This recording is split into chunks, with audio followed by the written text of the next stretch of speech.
Pemimpin redaksi Tribun Sripo Somasi UIN RF Palembang. Protes pemukulan wartawan Sripoku.com.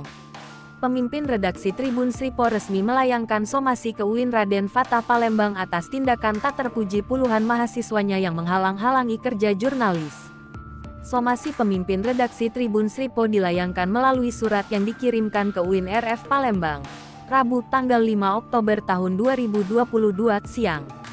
Diketahui pada liputan yang dilakukan Selasa tanggal 4 Oktober tahun 2022 malam, jurnalis Sripoku.com sempat mengalami pemukulan oleh oknum mahasiswa UIN ketika meliput pemanggilan terhadap 10 terduga pelaku penganiayaan terhadap ALP, 19 tahun.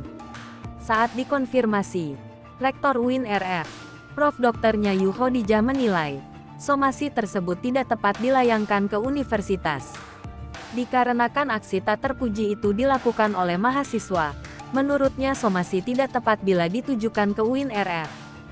Saat disinggung ihwal hasil pemanggilan terhadap 10 terduga pelaku yang sebelumnya sudah dilakukan tim investigasi pencari fakta UIN RF, Nyayu mengatakan, belum bisa memberi komentar.